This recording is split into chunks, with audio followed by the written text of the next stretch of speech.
La Reine des Neiges d'Hans Christian Andersen. Première histoire qui traite d'un miroir et de ses morceaux. Voilà, nous commençons.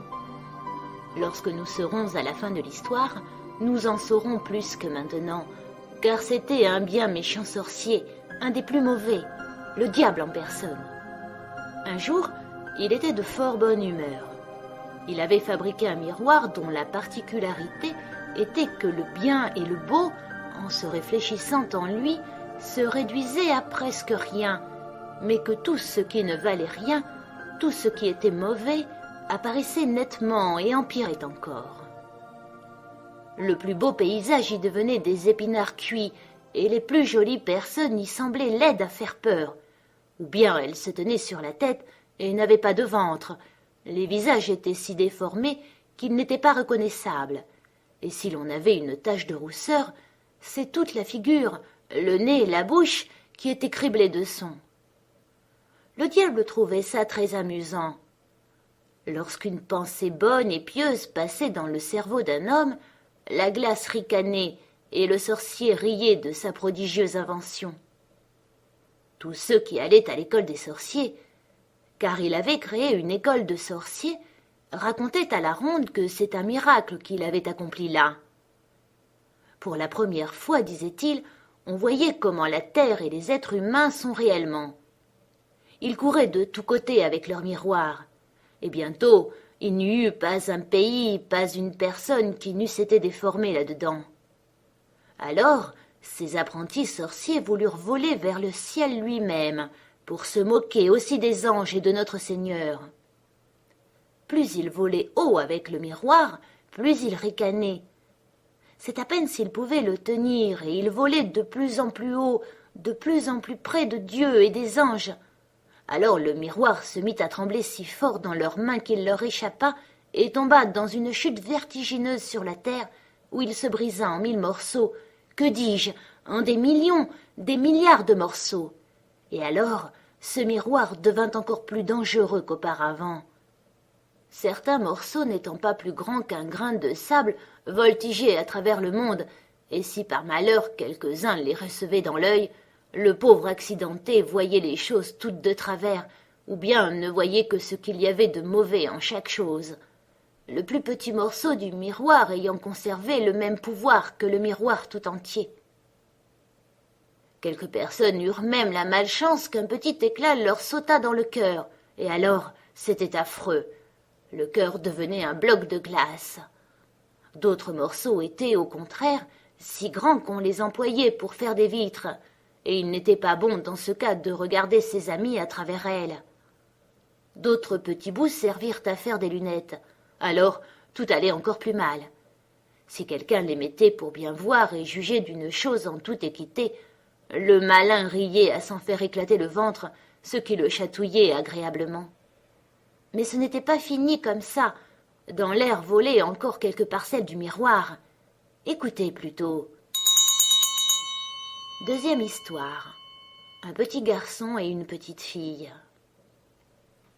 Dans une grande ville où il y a tant de maisons et tant de monde qu'il ne reste pas assez de place pour que chaque famille puisse avoir son petit jardin, 2 enfants pauvres avaient un petit jardin. Ils n'étaient pas frères et sœurs, mais s'aimaient autant que s'ils l'avaient été. Leurs parents habitaient juste en face les uns des autres, là où le toit d'une maison touchait presque le toit de l'autre, séparés seulement par les gouttières. Une petite fenêtre s'ouvrait dans chaque maison, et il suffisait d'enjamber les gouttières pour passer d'un logement à l'autre. Les familles avaient chacune devant sa fenêtre une grande caisse où poussaient des herbes potagères dont elles se servaient dans la cuisine, et dans chaque caisse poussait aussi un rosier qui se développait admirablement. Un jour, les parents eurent l'idée de placer les caisses en travers des gouttières, de sorte qu'elles se rejoignaient presque d'une fenêtre à l'autre et formaient un jardin miniature. Les tiges de pois pendaient autour des caisses, et les branches des rosiers grimpaient autour des fenêtres, se penchaient les unes vers les autres, un vrai petit arc de triomphe de verdure et de fleurs. Comme les caisses étaient placées très haut, les enfants savaient qu'ils n'avaient pas le droit d'y grimper seuls, mais on leur permettait souvent d'aller l'un vers l'autre, de s'asseoir chacun sur leur petit tabouret sous les roses, et ils ne jouaient nulle part mieux que là. L'hiver, ce plaisir-là était fini. Les vitres étaient couvertes de givre, mais alors chaque enfant faisait chauffer sur le poêle une pièce de cuivre et la plaçait un instant sur la vitre gelée. Il se formait un petit trou rond à travers lequel épiait à chaque fenêtre un petit œil très doux, celui du petit garçon d'un côté, celui de la petite fille de l'autre. Lui s'appelait Kay, et elle, Gerda. L'été, ils pouvaient d'un bond venir l'un chez l'autre. L'hiver, il fallait d'abord descendre les nombreux étages d'un côté et les remonter ensuite de l'autre. Dehors, la neige tourbillonnait. « Ce sont les abeilles blanches qui papillonnent, » disait la grand-mère. « Est-ce qu'elles ont aussi une reine ?» demanda le petit garçon. « Mais bien sûr, » dit la grand-mère. « Elle vole là où les abeilles sont les plus serrées. C'est la plus grande de toutes, et elle ne reste jamais sur la terre. Elle remonte dans les nuages noirs. »« Nous avons vu ça bien souvent, » dirent les enfants. Et ainsi ils surent que c'était vrai. « Est-ce que la reine des neiges peut entrer ici ?» demanda la petite fille.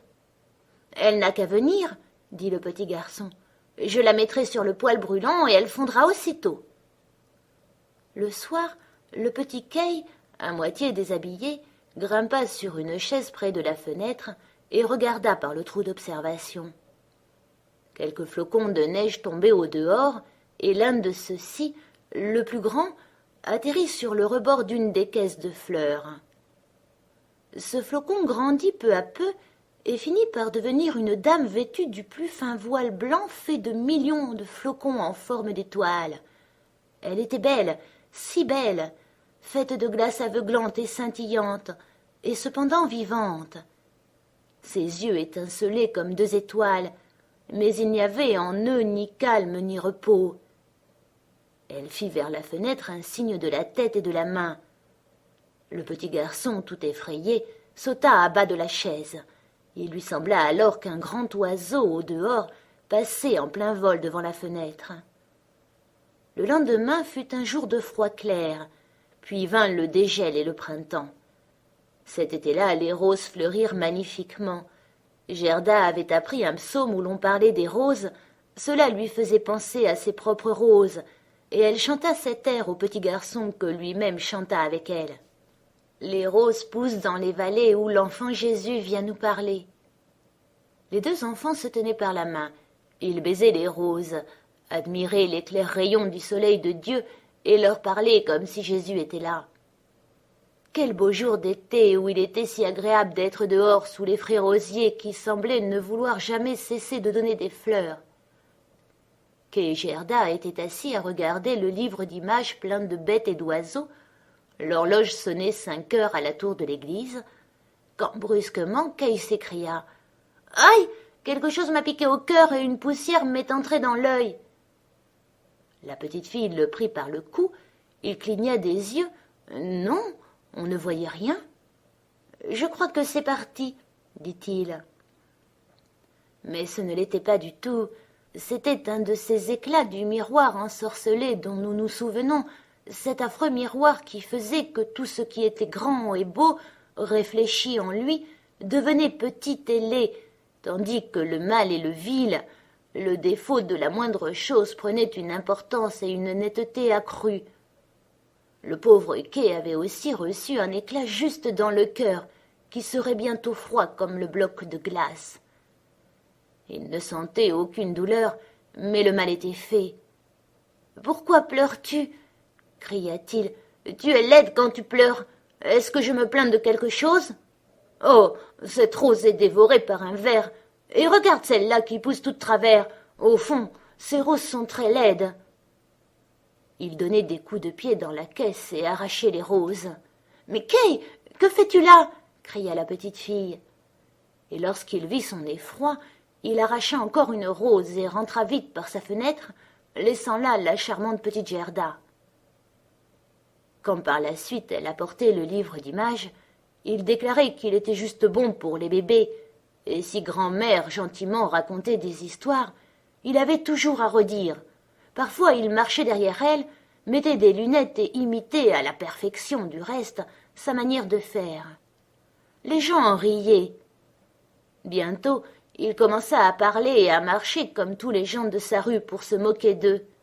On se mit à dire « Il est intelligent, ce garçon-là !»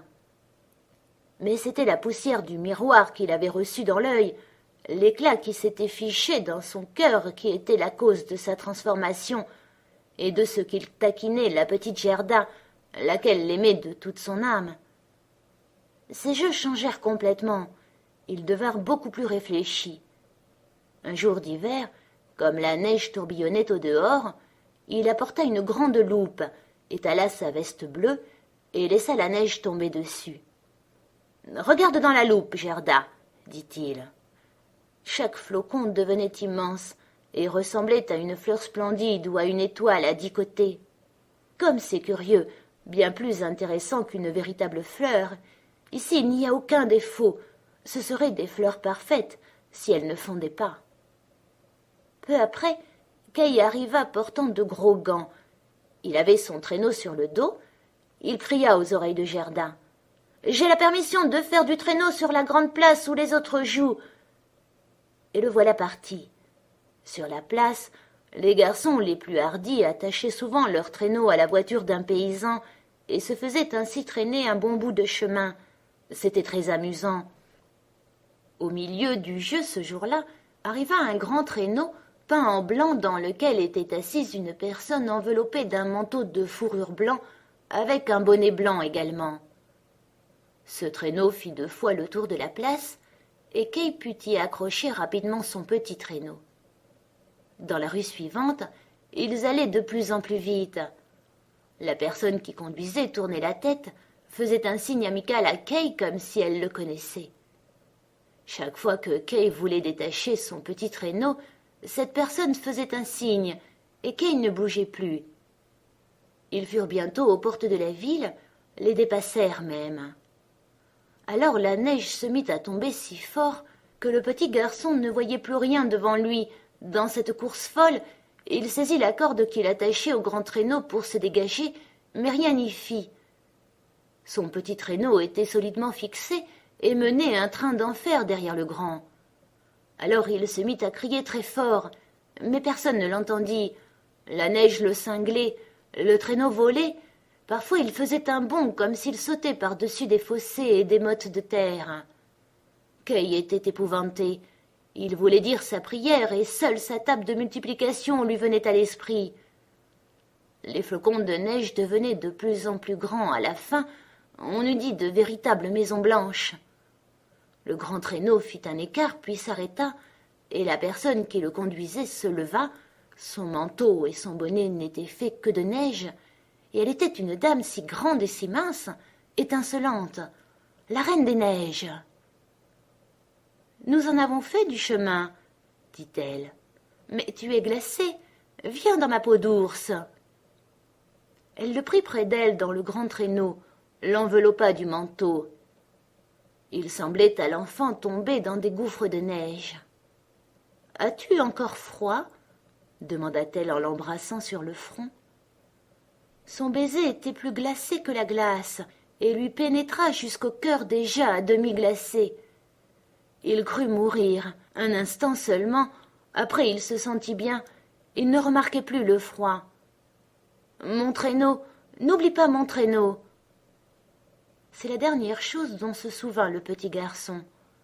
Le traîneau fut attaché à une poule blanche qui vola derrière eux en le portant sur son dos. La reine des neiges posa encore une fois un baiser sur le front de Kay. Alors il sombra dans l'oubli total. Il avait oublié Gerda, la grand-mère et tout le monde à la maison. « Tu n'auras pas d'autre baiser, » dit-elle, « car tu en mourrais. » Kay la regarda. Qu'elle était belle. Il ne pouvait s'imaginer visage plus intelligent, plus charmant. Elle ne lui semblait pas du tout de glace comme le jour où il l'avait aperçue de la fenêtre et où il lui avait fait des signes d'amitié. À ses yeux, elle était aujourd'hui la perfection, Il n'avait plus du tout peur. Il lui raconta qu'il savait calculer de tête, même avec des chiffres décimaux, qu'il connaissait la superficie du pays et le nombre de ses habitants. Elle lui souriait. Alors il sembla à l'enfant qu'il ne savait au fond que peu de choses, et ses yeux s'élevèrent vers l'immensité de l'espace. La reine l'entraînait de plus en plus haut. Ils volèrent par-dessus les forêts et les océans, les jardins et les pays. Au-dessous d'eux, le vent glacé sifflait, les loups hurlaient, la neige étincelait, les corbeaux croassaient. Mais tout en haut brillait la lune, si grande et si claire. Au matin, il dormait aux pieds de la Reine des Neiges. Troisième histoire. Le jardin de la magicienne. Mais que disait la petite Gerda maintenant que Kay n'était plus là? Où était-il? Personne ne le savait. Personne ne pouvait expliquer sa disparition. Les garçons savaient seulement qu'ils l'avaient vu attacher son petit traîneau à un autre très grand qui avait tourné dans la rue et était sorti de la ville. Nul ne savait où il était. On versa des larmes. La petite Gerda pleura beaucoup et longtemps. Ensuite on dit qu'il était mort, qu'il était tombé dans la rivière coulant près de la ville. Les jours de cet hiver-là furent longs et sombres. Enfin vint le printemps et le soleil. « Kay est mort et disparu, » disait la petite Gerda. « Nous ne le croyons pas, » répondaient les rayons du soleil. « Il est mort et disparu, » dit-elle aux hirondelles. « Nous ne le croyons pas, » répondait-elle. À la fin, la petite Gerda ne le croyait pas non plus. « Je vais mettre mes nouveaux souliers rouges, dit-elle un matin, ceux que Kay n'a jamais vus, et je vais aller jusqu'à la rivière l'interroger. » Il était de bonne heure, elle embrassa sa grand-mère qui dormait, mit ses souliers rouges, et toute seule sortit par la porte de la ville vers le fleuve. « Est-il vrai que tu m'as pris mon petit camarade de jeu ? Je te ferai cadeau de mes souliers rouges si tu me le rends. » Il lui sembla que les vagues lui faisaient signe. Alors elle enleva ses souliers rouges, ceux auxquels elle tenait le plus, et elle les jeta tous les deux dans l'eau. Mais ils tombèrent tout près du bord et les vagues les repoussèrent tout de suite vers elle, comme si la rivière ne voulait pas les accepter, puisqu'elle n'avait pas pris le petit Kay. Gerda crut qu'elle n'avait pas lancé les souliers assez loin. Alors elle grimpa dans un bateau qui était là entre les roseaux. Elle alla jusqu'au bout du bateau et jeta de nouveau ses souliers dans l'eau. Par malheur, le bateau n'était pas attaché, et dans le mouvement qu'elle fit, il s'éloigna de la rive. Elle s'en aperçut aussitôt et voulut retourner à terre, mais avant qu'elle n'y eût réussi, il était déjà loin sur l'eau et il s'éloignait de plus en plus vite. Alors la petite Gerda fut prise d'une grande frayeur et se mit à pleurer, mais personne ne pouvait l'entendre excepté les moineaux, et ils ne pouvaient pas la porter. Ils volaient seulement le long de la rive en chantant comme pour la consoler. « Nous voici, nous voici !» Le bateau s'en allait à la dérive. La pauvre petite était là, tout immobile sur ses bas. Les petits souliers rouges flottaient derrière, mais ne pouvaient atteindre la barque qui allait plus vite. « Peut-être la rivière va-t-elle m'emporter auprès de Kay ?» pensa Gerda en reprenant courage. Elle se leva et durant des heures admira la beauté des rives verdoyantes. Elle arriva ainsi à un grand champ de cerisiers où se trouvait une petite maison avec de drôles de fenêtres, rouges et bleues, et un toit de chaume. Devant elle, 2 soldats de bois présentaient les armes à ceux qui passaient. Gerda les appelait, croyant qu'ils étaient vivants, mais naturellement ils ne répondirent pas. Elle les approcha de tout près, et le flot poussa la barque droit vers la terre. Gerda appela encore plus fort. Alors sortit de la maison une vieille femme qui s'appuyait sur un bâton accroché. Elle portait un grand chapeau de soleil orné de ravissantes fleurs peintes. « Pauvre petit enfant, » dit la vieille, « comment es-tu venue sur ce fort courant qui t'emporte loin dans le vaste monde ?» La vieille femme entra dans l'eau, accrocha le bateau avec le crochet de son bâton, le tira à la rive et en fit sortir la petite fille. Gerda était bien contente de toucher le sol sec, mais un peu effrayée par cette vieille femme inconnue. viens me raconter qui tu es et comment tu es ici, disait-elle. La petite fille lui expliqua tout, et la vieille branlait la tête en faisant Et comme Gerda, lui ayant tout dit, lui demandait si elle n'avait pas vu le petit Kay, la femme lui répondit qu'il n'avait pas passé encore, mais qu'il allait sans doute venir, qu'il ne fallait en tout cas pas qu'elle s'en attriste, mais qu'elle entre goûter ses confitures de cerises, admirer ses fleurs plus belles que celles d'un livre d'images. Chacune d'elles savait raconter une histoire. Alors elle prit Gerda par la main, et elles entrèrent dans la petite maison dont la vieille ferma la porte. Les fenêtres étaient situées très haut, et les vitres en étaient rouges, bleues et jaunes. La lumière du jour y prenait des teintes étranges, mais sur la table, il y avait de délicieuses cerises. Gerda en mangea autant qu'il lui plut. Tandis qu'elle mangeait, la vieille peignait sa chevelure avec un peigne d'or, et ses cheveux blonds bouclés et brillaient autour de son aimable petit visage, tout rond, semblable à une rose.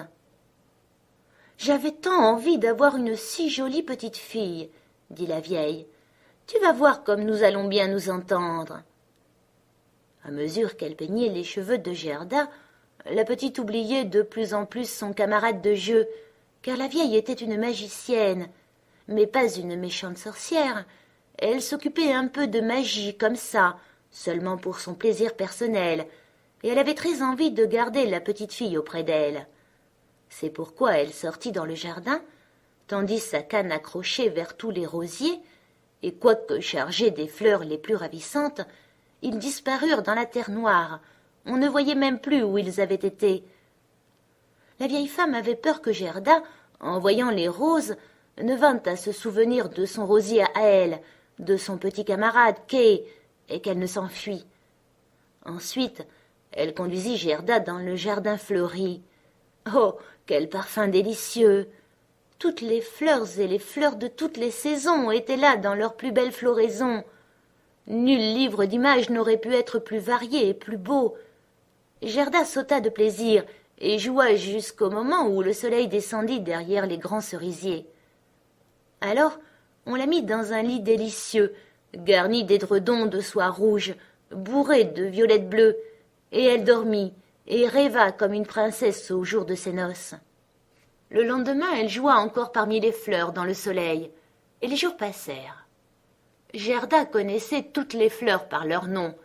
Il y en avait tant et tant, et cependant il lui semblait qu'il en manquait une. Laquelle? Elle ne savait pas.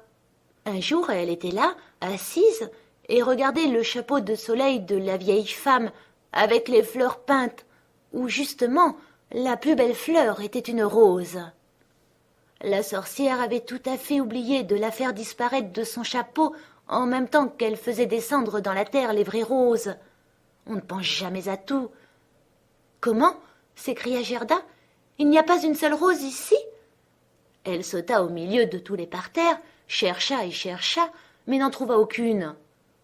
Alors elle s'assit sur le sol et pleura, mais ses chaudes larmes tombèrent précisément à un endroit où un rosier s'était enfoncé, et lorsque les larmes mouillèrent la terre, l'arbre reparut soudain plus magnifiquement fleuri qu'auparavant.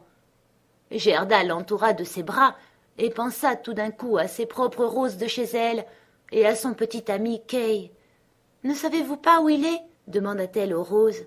« Croyez-vous vraiment qu'il soit mort et disparu ?»« Non, il n'est pas mort, » répondirent les roses. « Nous avons été sous la terre, tous les morts y sont, et Kay n'y était pas. »« Oh, merci, merci à vous !» dit Gerda, allant vers les autres fleurs. Elle regarda dans leur calice en demandant « Ne savez pas où se trouve le petit Kay ?» Mais chaque fleur debout au soleil rêvait sa propre histoire. Gerda en entendit tant et tant, aucune ne parlait de Kay. Mais que disait donc le lys rouge? « Entends-tu le tambour? Boum, boum, 2 notes seulement. Boum, boum. Écoute le chant de deuil de ces femmes, l'appel du prêtre. Dans son long sari rouge, la femme hindoue est debout sur le bûcher.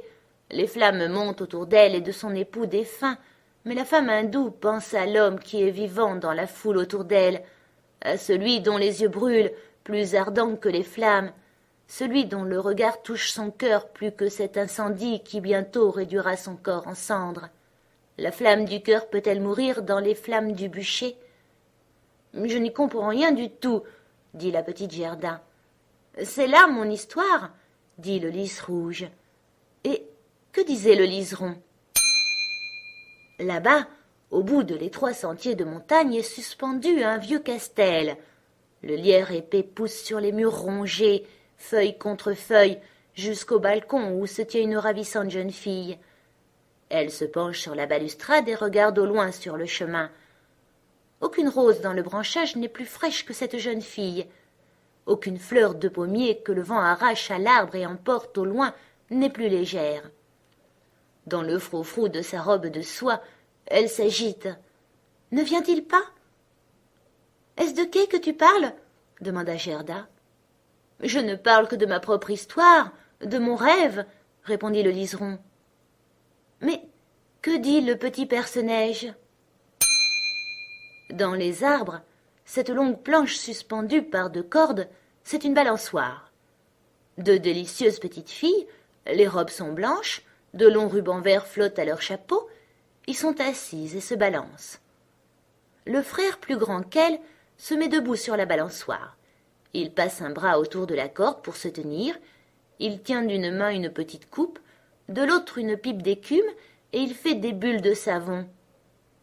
La balançoire va et vient. Les bulles de savon au teint irisé s'envolent. La dernière tient encore à la pipe et se penche dans la brise.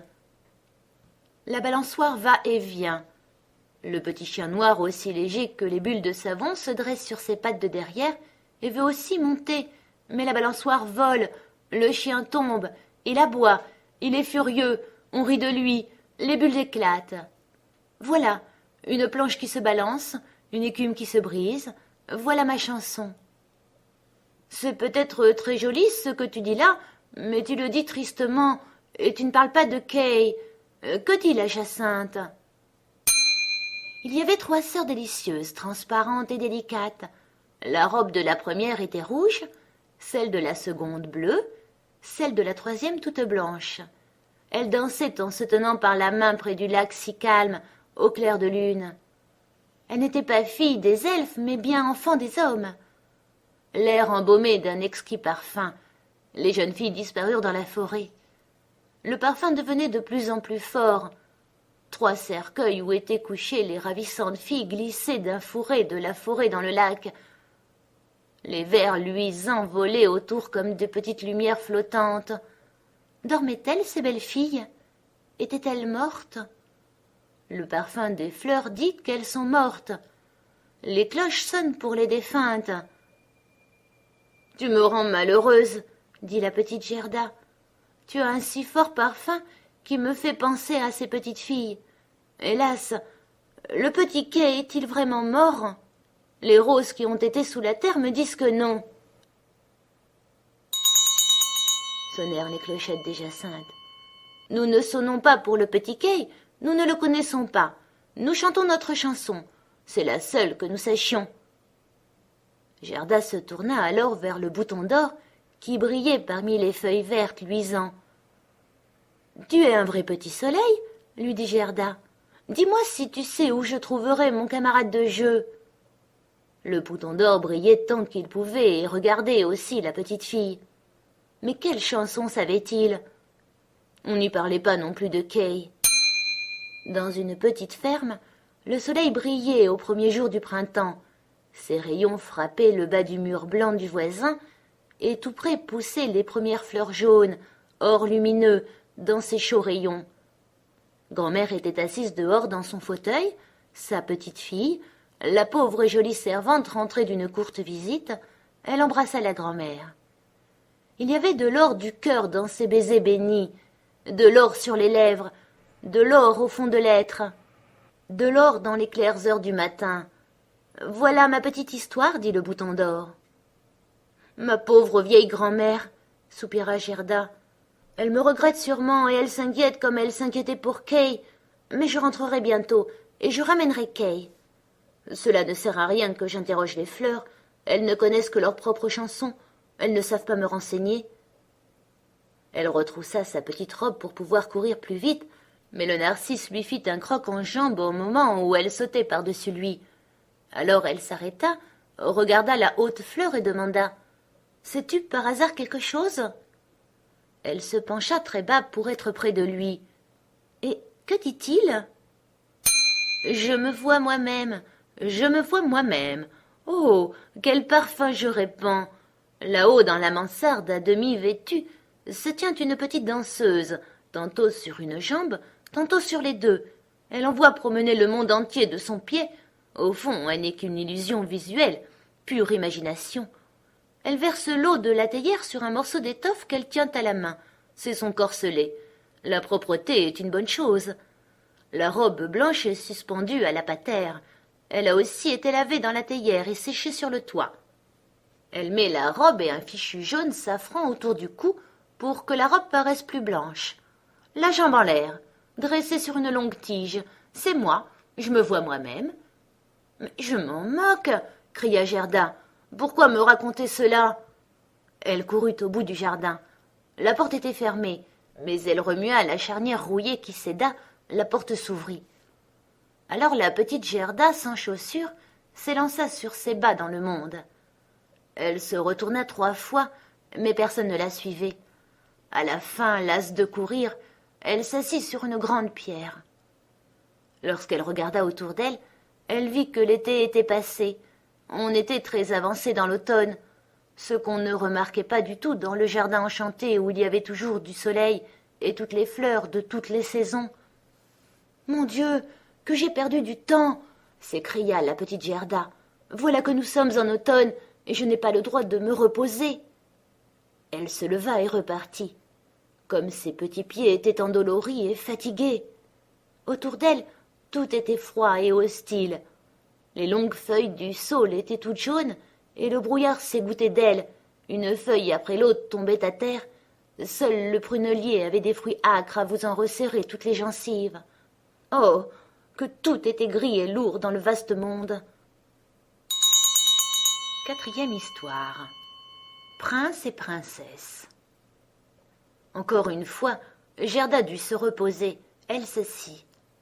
Alors sur la neige, une corneille sautilla auprès d'elle, une grande corneille qui la regardait depuis un bon moment en secouant la tête. Elle fit « Bonjour, bonjour !» Elle ne savait dire mieux, mais avait d'excellentes intentions. Elle demanda à la petite fille où elle allait ainsi, toute seule à travers le monde. Le mot « seule », Gerda le comprit fort bien. Elle sentait mieux que quiconque tout ce qu'il pouvait contenir. Elle raconta toute sa vie à la corneille et lui demanda si elle n'avait pas vu Kay. La corneille hochait la tête et semblait réfléchir. « Mais peut-être bien, ça se peut. »« Vraiment, tu le crois ?» cria la petite fille. Elle aurait presque tué la corneille tant elle l'embrassait. « Doucement, doucement !» fit la corneille. « Je crois que ce pourrait bien être Kay, mais il t'a sans doute oublié pour la princesse. »« Est-ce qu'il habite chez une princesse ?» demanda Gerda. « Oui, écoute, mais je m'exprime si mal dans ta langue. Si tu comprenais le parler des corneilles, ça me serait plus facile. »« Non, ça je ne l'ai pas appris, » dit Gerda. « Mes grand-mères le savaient, elles savaient tout. Si seulement je l'avais appris. »« Ça ne fait rien. Je raconterai comme je pourrai, très mal sûrement. » Et elle se mit à raconter. Dans ce royaume où nous sommes, habite une princesse d'une intelligence extraordinaire. L'autre jour qu'elle était assise sur le trône, ce n'est pas si amusant d'après ce qu'on dit, elle se mit à fredonner. « Pourquoi ne pas me marier ?»« Tiens, ça me donne une idée, s'écria-t-elle. Et elle eut envie de se marier, mais elle voulait un mari capable de répondre avec esprit quand on lui parlait de toute chose. « Chaque mot que je dis est la pure vérité, » interrompit la corneille. « J'ai une fiancée qui est apprivoisée et se promène librement dans le château, et c'est elle qui m'a tout raconté. » Sa fiancée était naturellement aussi une corneille, car une corneille mâle cherche toujours une fiancée de son espèce. Tout de suite les journaux parurent avec une bordure de cœur et l'initiale de la princesse. On y lisait que tout jeune homme de bonne apparence pouvait monter au château et parler à la princesse, et celui qui parlerait de façon que l'on comprenne tout de suite qu'il était bien à sa place dans un château, que celui enfin qui parlerait le mieux, la princesse le prendrait pour époux. « Oui, oui, oui, tu peux m'en croire, c'est aussi vrai que me voilà, » dit la corneille. Les gens accouraient, quelle foule, quelle presse, mais sans succès le premier ni le second jour. Ils parlaient tous très facilement dans la rue, mais quand ils avaient dépassé les grilles du palais, vu les gardes en uniforme brodé d'argent, les laquais en livrée d'or sur les escaliers et les grands salons illuminés, ils étaient tout déconcertés. Ils se tenaient devant le trône où la princesse était assise et ne savaient que dire sinon répéter le dernier mot qu'elle avait prononcé. Et ça, elle ne se souciait nullement de l'entendre répéter. On aurait dit que tous ces prétendants étaient tombés en léthargie jusqu'à ce qu'ils se retrouvent dehors dans la rue. Alors ils retrouvaient la parole. Il y avait queue depuis les portes de la ville jusqu'au château, affirma la corneille. Quand ils arrivaient au château, on ne leur offrait même pas un verre d'eau. Les plus avisés avaient bien apporté des tartines, mais ils ne partageaient pas avec leurs voisins. Ils pensaient, s'il a l'air affamé, la princesse ne le prendra pas. Mais Kay, mon petit Kay, quand m'en parleras-tu? Était-il parmi tous ces gens-là? Patience, patience, nous y sommes. Le 3e jour arriva un petit personnage sans cheval ni voiture. Il monta d'un pas décidé jusqu'au château. Ses yeux brillaient comme les tiens. Il avait de beaux cheveux longs, mais ses vêtements étaient bien pauvres. « C'était Kay !» jubila Gerda. « Enfin, je l'ai trouvé !» Et elle battit des mains. « Il avait un petit sac sur le dos, » dit la corneille. « Non, c'était sûrement son traîneau, » dit Gerda. « Il était parti avec. »« Possible, » répondit la corneille. « Je n'y ai pas regardé de si près, mais ma fiancée apprivoisée m'a dit que lorsqu'il entra par le grand portail, qu'il vit les gardes en uniforme bordé d'argent, les laquais des escaliers vêtus d'or, il ne fut pas du tout intimidé. Il les salua, disant « Comme ce doit être ennuyeux de rester sur l'escalier, j'aime mieux entrer. » Les salons étaient brillamment illuminés. Les conseillers particuliers et les excellences marchaient pieds nus et portaient des plats en or. C'était quelque chose de très imposant. Il avait des souliers qui craquaient très fort, mais il ne se laissa pas impressionner.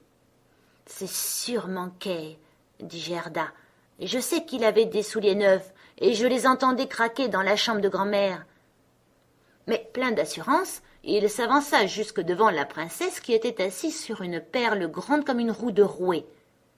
Toutes les dames de la cour avec leurs servantes, et les servantes de leurs servantes, et tous les chevaliers avec leurs serviteurs, et les serviteurs de leurs serviteurs, qui eux-mêmes avaient droit à un petit valet, se tenaient debout tout autour, et plus ils étaient près de la porte, plus ils avaient l'air fiers. Le valet du domestique du premier serviteur qui se promène toujours en pantoufles, on ose à peine le regarder tellement il a l'air fier debout devant la porte. Mais est-ce que Kay a tout de même eu la princesse? Si je n'étais pas Corneille, je l'aurais prise. Il était décidé et charmant. Il n'était pas venu en prétendant, mais seulement pour juger de l'intelligence de la princesse, et il la trouva remarquable. Et elle le trouva très bien aussi.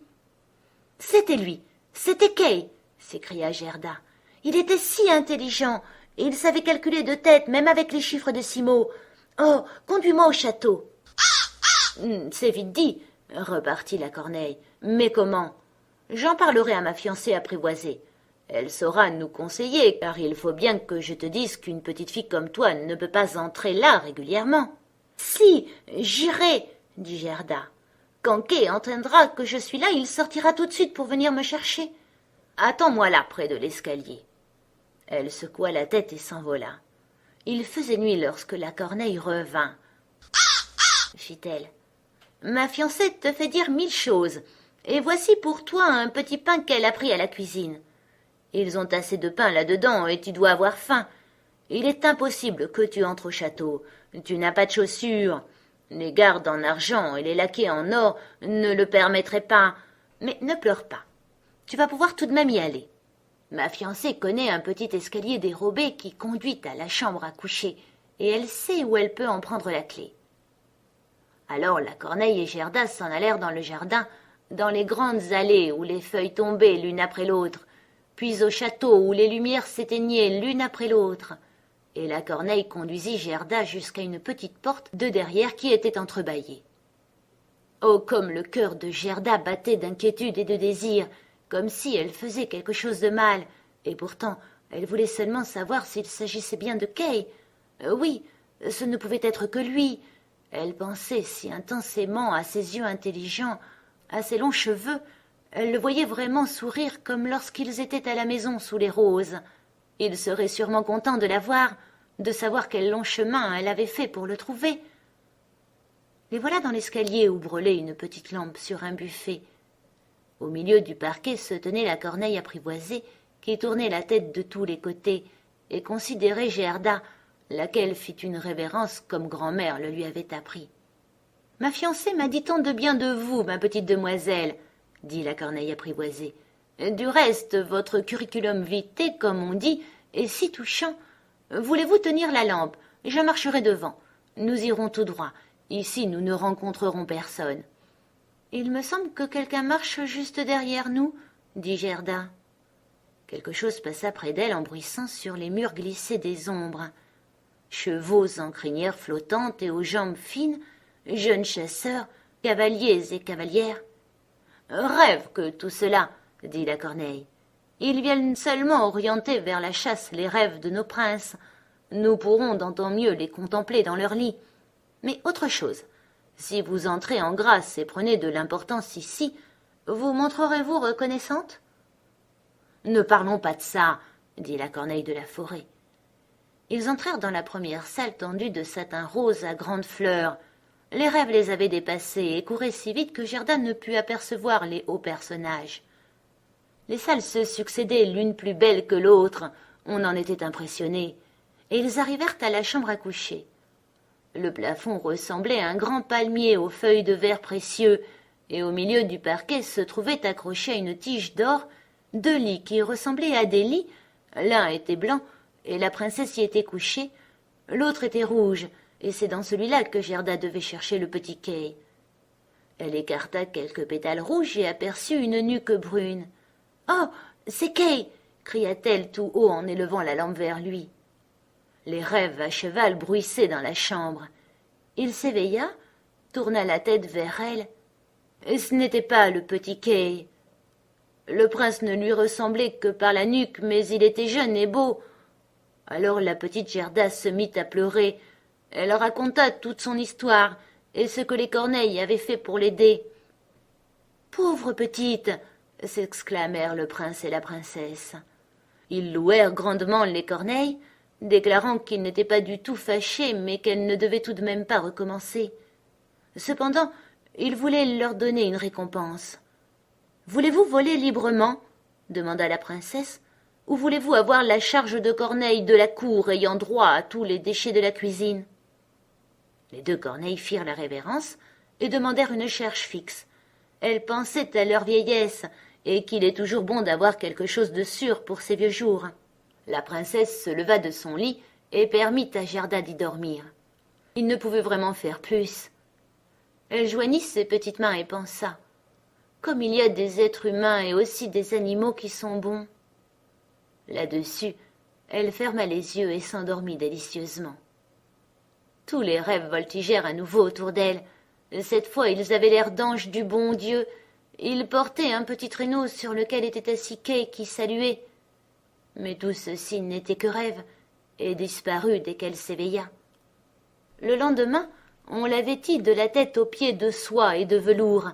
Elle fut invitée à rester au château et à couler des jours heureux, mais elle demanda seulement une petite voiture attelée d'un cheval et une paire de petites bottines.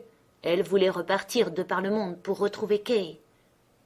On lui donna 2 petites bottines et un manchon.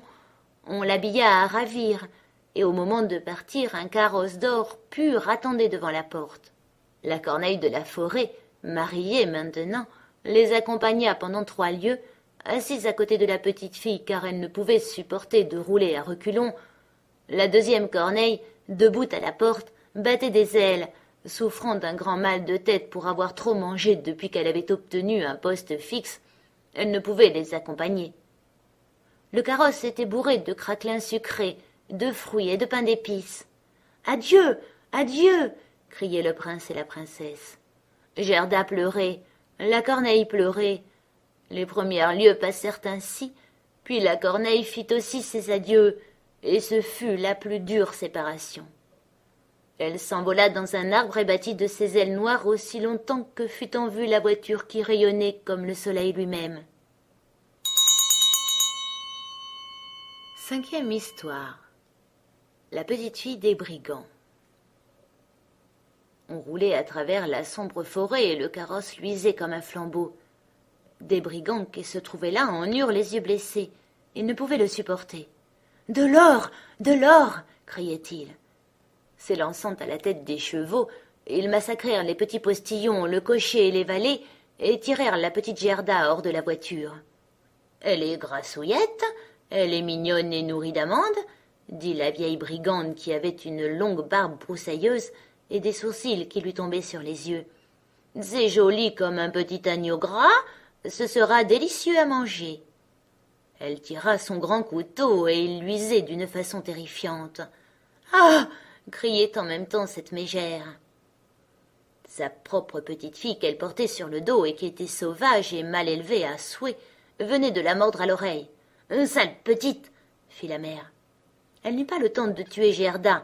Sa petite fille lui dit « Elle jouera avec moi, qu'elle me donne son manchon, sa jolie robe, et je la laisserai coucher dans mon lit. » Elle mordit de nouveau sa mère qui se débattait et se tournait de tous les côtés. Les brigands riaient.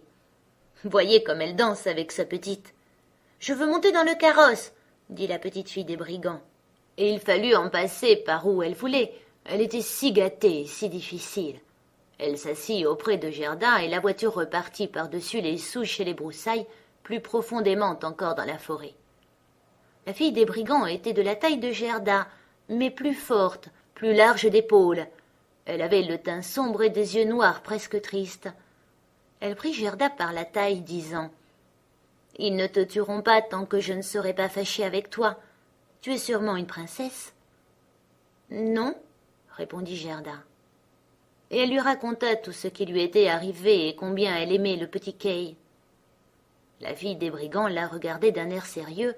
Elle fit un signe de la tête. Elle essuya les yeux de Gerda et mit ses 2 mains dans le manchon. Qu'il était doux! Le carrosse s'arrêta. Elles étaient au milieu de la cour d'un château de brigands, tous lézardés du haut en bas, des corbeaux, des corneilles s'envolaient de tous les trous et les grands bulldogs, qui avaient chacun l'air capable d'avaler un homme, bondissaient mais n'aboyaient pas. Cela leur était défendu. Dans la grande vieille salle noire de suie, brûlait sur le dallage de pierre un grand feu. La fumée montait vers le plafond et cherchait une issue. Une grande marmite de soude bouillait, et sur des broches rôtissaient lièvres et lapins. « Tu vas dormir avec moi et tous mes petits animaux préférés, » dit la fille des brigands. Après avoir bu et mangé, elles allèrent dans un coin où il y avait de la paille et des couvertures. Au-dessus, sur des lattes et des barreaux, se tenaient une centaine de pigeons qui avaient tous l'air de dormir, mais ils tournèrent un peu la tête à l'arrivée des fillettes. « Ils sont tous à moi, » dit la petite fille des brigands. Elle attrapa un des plus proches, le tint par les pattes.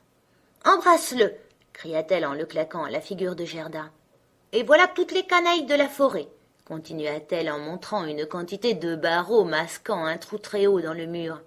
« Ce sont les canailles de la forêt, ces 2-là. Ils s'envolent tout de suite si on ne les enferme pas bien. Et voilà le plus chéri, mon vieux B. » Elle tira par une corne un renne qui portait un anneau de cuivre poli autour du cou et qui était attaché. « Il faut aussi l'avoir à la chaîne, celui-là, sans quoi il bondit et s'en va. Tous les soirs, je lui caresse le cou avec mon couteau aiguisé. Il en a une peur terrible, » ajouta-t-elle. Elle prit un couteau dans une fente du mur et le fit glisser sur le cou du pauvre renne qui ruait, mais la fille des brigands ne faisait qu'en rire. Elle entraîna Gerda vers le lit. « Est-ce que tu le gardes près de toi pour dormir ?» demanda Gerda. « Je dors toujours avec mon couteau, » dit la fille des brigands. « On ne sait jamais ce qui peut arriver. Mais répète-moi ce que tu me racontais de Kay. » Tandis que la petite Gerda racontait, les pigeons de la forêt roucoulaient là-haut dans leur cage. Les autres pigeons dormaient. La fille des brigands dormait et ronflait, une main passée autour du coude de Gerda et le couteau dans l'autre. Mais Gerda ne put fermer l'œil, ne sachant si elle allait vivre ou mourir. Alors les pigeons de la forêt dirent « Grou, grou, nous avons vu le petit Kay. Une poule blanche portait son traîneau. Lui était assis dans celui de la Reine des Neiges, qui volait bas au-dessus de la forêt. Nous étions dans notre nid. La reine a soufflé sur tous les jeunes et tous sont morts, sauf nous deux. Grou, grou. Que dites-vous là-haut? Cria Gerda. Où la Reine des Neiges est-elle partie? Elle allait sûrement vers la Laponie, où il y a toujours de la neige et de la glace. Demande au renne qui est attaché à la corde. Il y a de la glace et de la neige, c'est agréable et bon, dit le renne. Là, on peut sauter libre dans les grandes plaines brillantes. C'est là que la Reine des Neiges a sa tente d'été, mais son véritable château est près du pôle Nord, sur une île appelée Spitzberg. « Oh, mon Kay, mon petit Kay !» soupira Gerda. « Si tu ne te tiens pas tranquille, dit la fille des brigands à demi réveillée, je te plante le couteau dans le ventre. » Au matin, Gerda raconta à la fillette ce que les pigeons, le renne, lui avaient dit, et la fille des brigands avait un air très sérieux. Elle disait « Ça m'est égal, ça m'est égal. »« Sais-tu où est la Laponie ?» demanda-t-elle au renne. « Qui pourrait le savoir mieux que moi ?» répondit l'animal dont les yeux étincelèrent. « C'est là que je suis né, que j'ai joué et bondi sur les champs enneigés. »« Écoute, » dit la fille des brigands à Gerda, « tu vois que maintenant tous les hommes sont partis. La mère est toujours là et elle restera. Mais bientôt elle va se mettre à boire à même cette grande bouteille là-bas, et elle se paiera ensuite un petit somme supplémentaire. Alors je ferai quelque chose pour toi. » Lorsque la mère eut bu la bouteille et se fut endormie, la fille des brigands alla vers le renne et lui dit « Cela m'aurait amusé de te chatouiller encore souvent le cou avec mon couteau aiguisé, car tu es si amusant quand tu as peur, mais tant pis. Je vais te détacher et t'aider à sortir pour que tu puisses courir jusqu'en Laponie. Mais il faudra prendre tes jambes à ton cou et m'apporter cette petite fille au château de la Reine des Neiges où est son camarade de jeu. Tu as sûrement entendu ce qu'elle a raconté. Elle parlait assez fort et tu es toujours à écouter. » Le renne sauta en l'air de joie. La fille des brigands souleva Gerda et prit la précaution de l'attacher fermement sur le dos de la bête. Elle la fit même asseoir sur un petit coussin. « Ça m'est égal, dit-elle. Prends tes bottines fourrées, car il fera froid. Mais le manchon, je le garde, il est trop joli. Et comme je ne veux pas que tu aies froid, voilà les immenses moufles de ma mère, et elles te monteront jusqu'au coude. Fourre-toi tes mains là-dedans. Et voilà, par les mains tu ressembles à mon affreuse mère. » Gerda pleurait de joie. « Assez de pleurnicherie, je n'aime pas ça. Tu devrais avoir l'air contente, au contraire. Voilà 2 pains et un jambon, tu ne souffriras pas de la faim. » Elle attacha les 2 choses sur le renne, ouvrit la porte, enferma les grands chiens, puis elle coupa avec son couteau la corde du renne et lui dit « Va maintenant, cours, mais fais bien attention à la petite fille. » Gerda tendit ses mains gantées des immenses moufles vers la fille des brigands pour dire adieu, et le renne détala par-dessus les buissons et les souches, à travers la grande forêt, par les marais et par la steppe. Il courait tant qu'il pouvait. Les loups hurlaient, les corbeaux croassaient. Le ciel faisait pfff comme s'il éternuait rouge. « C'est la chère vieille aurore boréale, » dit le renne. « Regarde cette lumière. » Et il courait de jour et de nuit. On mangea les pains et le jambon aussi. Et ils arrivèrent en Laponie. 6e histoire. La femme lapone et la Finnoise. Ils s'arrêtèrent près d'une petite maison très misérable. Le toit descendait jusqu'à terre et la porte était si basse que la famille devait ramper sur le ventre pour y entrer. Il n'y avait personne au logis qu'une vieille femme lapone qui faisait cuire du poisson sur une lampe à huile de fouet de morue. Le renne lui raconta toute l'histoire de Gerda, mais d'abord la sienne qui semblait être beaucoup plus importante, et Gerda était si transie de froid qu'elle ne pouvait pas parler. « Hélas, pauvre de vous !» s'écria la femme. « Vous avez encore beaucoup à courir, au moins 100 lieues encore pour atteindre le Finnmark. C'est là qu'est la maison de campagne de la Reine des Neiges, et les aurores boréales s'y allument chaque soir. Je vais vous écrire un mot sur un morceau de morue, je n'ai pas de papier, et vous le porterez à la femme finnoise là-haut, elle vous renseignera mieux que moi. » Lorsque Gerda fut un peu réchauffée, quand elle eut bu et mangé, la femme Laponne écrivit quelques mots sur un morceau de morue séchée, recommanda à Gerda d'y faire bien attention, attacha de nouveau la petite fille sur le renne, et en route. Fou, fou, entendait-on dans l'air la plus jolie lumière bleue brûler là-haut. Ils arrivèrent en Finnmark et frappèrent à la cheminée de la Finnoise, car là il n'y avait même pas de porte. Quelle chaleur dans cette maison! La Finnoise y était presque nue, petite et malpropre. Elle défit rapidement les vêtements de Gerda, lui enleva les moufles et les bottines pour qu'elle n'ait pas trop chaud, mit un morceau de glace sur la tête du renne et commença à lire ce qui était écrit sur la morue séchée. Elle lut et relut 3 fois. Ensuite, comme elle le savait par cœur, elle mit le morceau de poisson à cuire dans la marmite. C'était bon à manger, et elle ne gaspillait jamais rien. Le renne raconta d'abord sa propre histoire, puis celle de Gerda. La Finnoise clignait de ses yeux intelligents, mais ne disait rien. « Tu es très remarquable, » dit le renne. « Je sais que tu peux attacher tous les vents du monde avec un simple fil à coudre. Si le marin défait un nœud, il a bon vent. S'il défait un second nœud, il vente forte. Et s'il défait le 3e et le 4e, la tempête est si terrible que les arbres des forêts sont renversés. Ne veux-tu pas donner à cette petite fille un breuvage qui lui assure la force de 12 hommes et lui permette de vaincre la Reine des Neiges ?»« La force de 12 hommes, dit la Finnoise. Oui, ça suffira bien. » Elle alla vers une tablette, y prit une grande peau roulée, la déroula. D'étranges lettres y étaient gravées.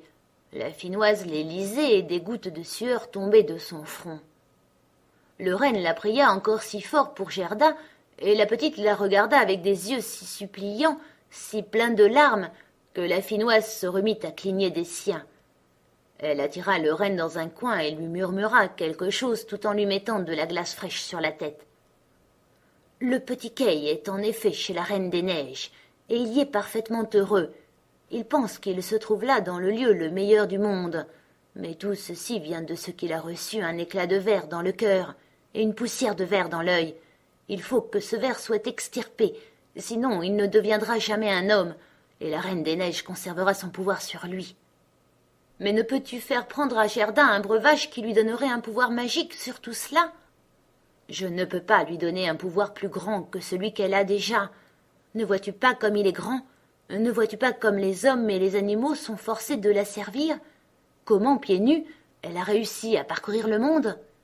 Ce n'est pas par nous qu'elle peut gagner son pouvoir qui réside dans son cœur d'enfant, innocent et gentille. Si elle ne peut pas par elle-même entrer chez la Reine des Neiges et arracher les morceaux de verre du cœur et des yeux de Kay, nous ne pouvons l'aider. Le jardin de la reine commence à 2 lieues d'ici. Conduis la petite jusque-là. Fais-la descendre près du buisson qui, dans la neige, porte des baies rouges. Ne tiens pas de parlottes inutiles et reviens au plus vite. » Ensuite la femme finnoise souleva Gerda et le replaça sur le dos du renne, qui repartit à toute allure. « Oh, je n'ai pas mes bottines, je n'ai pas mes moufles !» cria la petite Gerda s'en apercevant dans le froid cuisant. Le renne n'osait pas s'arrêter, il courait. Enfin, il arriva au grand buisson qui portait des baies rouges. Là, il mit Gerda à terre, l'embrassa sur la bouche. De grandes larmes brillantes roulaient le long des joues de l'animal, et il se remit à courir aussi vite que possible pour s'en retourner. Et voilà, la pauvre Gerda sans chaussures, sans gants, dans le terrible froid du Finnmark. Elle se mit à courir en avant aussi vite que possible, mais un régiment de flocons de neige venait à sa rencontre. Il ne tombait pas du ciel qui était parfaitement clair et où brillait l'aurore boréale. Il courait sur la terre, et à mesure qu'il s'approchait, il devenait de plus en plus grand. Gerda se rappelait combien ils étaient grands et bien faits le jour où elle les avait regardés à travers la loupe. Mais ici, ils étaient encore bien plus grands, effrayants, vivants, l'avant-garde de la Reine des Neiges. Ils prenaient les formes les plus bizarres. Quelques-uns avaient l'air de grands hérissons affreux. D'autres semblaient des nœuds de serpents avançant leur tête. D'autres ressemblaient à de gros petits ours aux poils luisants. Ils étaient tous d'une éclatante blancheur. Alors la petite Gerda se mit à dire sa prière. Le froid était si intense que son haleine sortait de sa bouche comme une vraie fumée. Cette haleine devint de plus en plus dense et se transforma en petits anges lumineux qui grandissaient de plus en plus en touchant la terre. Ils avaient tous des casques sur la tête, une lance et un bouclier dans les mains. Ils étaient de plus en plus nombreux. Lorsque Gerda eut fini sa prière, ils formaient une légion autour d'elle. Ils combattaient de leurs lances les flocons de neige et les faisaient éclater en 1000 morceaux, et la petite Gerda s'avança d'un pas assuré, intrépide. Les anges lui tapotaient les pieds et les mains. Elle ne sentait plus le froid et marchait rapidement vers le château. Maintenant, il nous faut d'abord voir comment était Kay. Il ne pensait absolument pas à la petite Gerda, et encore moins qu'elle pût être là devant le château. 7e histoire.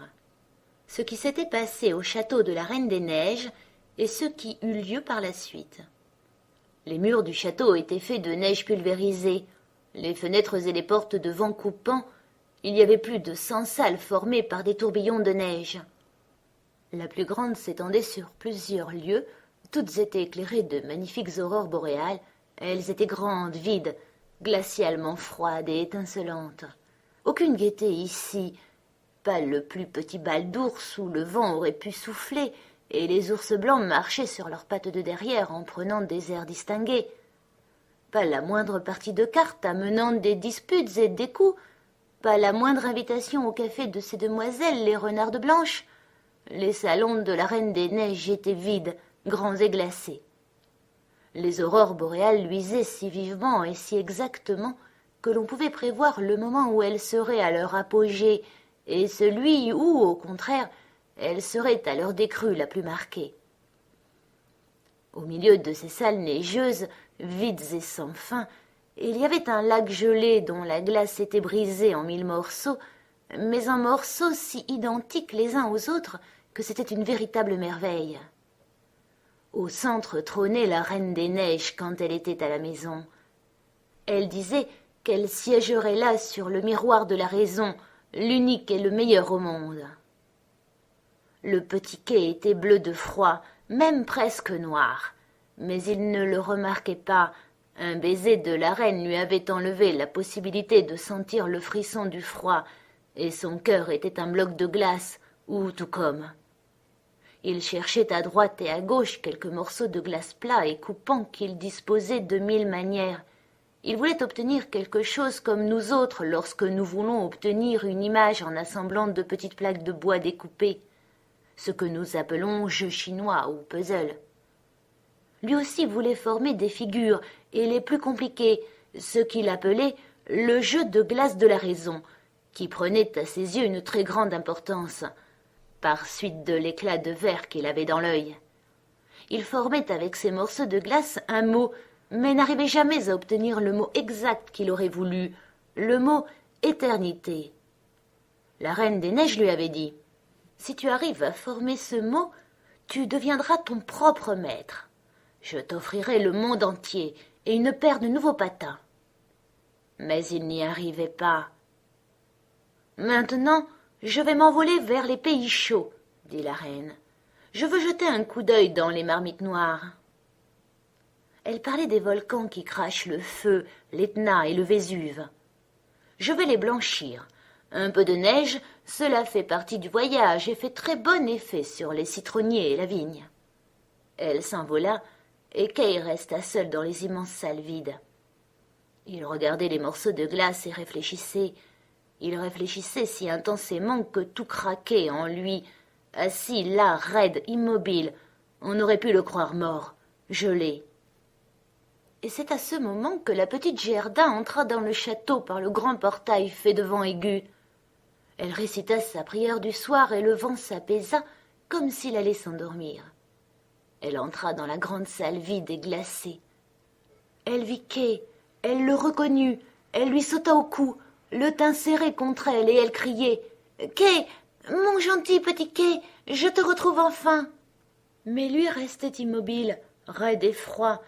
Alors Gerda pleura de chaudes larmes qui tombèrent sur la poitrine du petit garçon, pénétrèrent jusqu'à son cœur, firent fondre le bloc de glace, entraînant l'éclat de verre qui se trouvait là. Alors Kay éclata en sanglots. Il pleura si fort que la poussière de glace coula hors de son œil. Il reconnut Gerda et cria débordant de joie. « Gerda, chère petite Gerda, où es-tu restée si longtemps? Où ai-je été moi-même » Il regarda alentour. « Qu'il fait froid ici, que tout est vide et grand !» Il se serrait contre sa petite amie qui riait et pleurait de joie. Un infini bonheur s'épanouissait, les morceaux de glace eux-mêmes dansaient de plaisir, et lorsque les enfants s'arrêtèrent fatigués, ils formaient justement le mot que la Reine des Neiges avait dit à Kay de composer, « éternité ».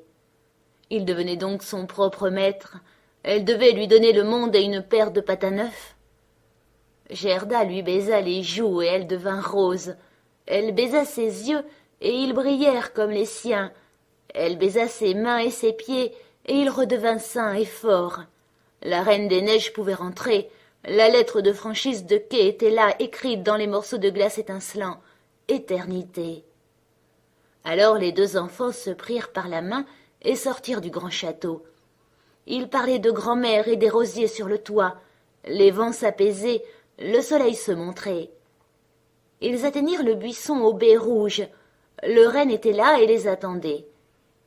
Il avait avec lui une jeune femelle dont le pis était plein. Elle donna aux enfants son lait chaud et les baisa sur la bouche. Les deux animaux portèrent Kay et Gerda d'abord chez la femme finnoise, où ils se réchauffèrent dans sa chambre et qui leur donna des indications pour le voyage de retour. Puis chez la femme Lapone, qui leur avait cousu des vêtements neufs et avait préparé son traîneau. Les deux rennes bondissaient à côté d'eux tandis qu'ils glissaient sur le traîneau. Ils les accompagnèrent jusqu'à la frontière du pays où se montraient les premières verdures. Là, ils firent leurs adieux aux rennes et à la femme Lapone. « Adieu, adieu !» dirent-ils tous. Les premiers petits oiseaux se mirent à gazouiller. La forêt était pleine de pousses vertes. Et voilà que s'avançait vers eux sur un magnifique cheval que Gerda reconnut aussitôt, il avait été attelé devant le carrosse d'or, s'avançait vers eux une jeune fille portant un bonnet rouge et tenant des pistolets devant elle. C'était la petite fille des brigands qui s'ennuyait à la maison et voulait voyager, d'abord vers le nord, ensuite ailleurs si le nord ne lui plaisait pas. « Tu t'y entends à faire trotter le monde ?» dit-elle au petit Case. « Je me demande si tu vaux la peine qu'on court au bout du monde pour te chercher. » Gerda lui caressa les joues et demanda des nouvelles du prince et de la princesse. « Ils sont partis à l'étranger, » dit la fille des brigands. « Et la corneille ?» demanda Gerda. « La corneille est morte, » répondit-elle. « Sa chérie apprivoisée est veuve et porte un bout de laine noire à la patte. Elle se plaint lamentablement. Quelle bêtise ! Mais raconte-moi ce qui t'est arrivé et comment tu l'as retrouvée. » Gerda et Kay racontaient tous les deux en même temps. « Et patati, et patata » dit la fille des brigands. Elle leur serra la main à tous les deux et promit, si elles traversaient leur ville, d'aller leur rendre visite. Et puis elle partit dans le vaste monde. Kay et Gerda allaient la main dans la main, et tandis qu'ils marchaient, un printemps délicieux plein de fleurs et de verdure les enveloppait. Les cloches sonnaient, ils reconnaissaient les hautes tours, la grande ville où ils habitaient. Ils allèrent à la porte de grand-mère, montèrent l'escalier, entrèrent dans la chambre où tout était à la même place qu'autrefois. La pendule faisait tic-tac, les aiguilles tournaient, mais en passant la porte, ils s'aperçurent qu'ils étaient devenus des grandes personnes. Les rosiers dans la gouttière étendaient leurs fleurs à travers les fenêtres ouvertes. Leurs petites chaînes d'enfants étaient là, Kay et Gerda s'assirent chacun sur la sienne en se tenant toujours la main. Ils avaient oublié, comme on oublie un rêve pénible, les splendeurs vides du château de la Reine des Neiges. Grand-mère était assise dans le clair soleil de Dieu et lisait la Bible à voix haute. « Si vous n'êtes pas semblables à des enfants, vous n'entrerez pas dans le royaume de Dieu. » Kay et Gerda se regardèrent dans les yeux et comprirent d'un coup le vieux psaume. Les roses poussent dans les vallées où l'enfant Jésus vient nous parler. Ils étaient assis là, tous deux, adultes et cependant enfants par le cœur. C'était l'été, le doux été béni.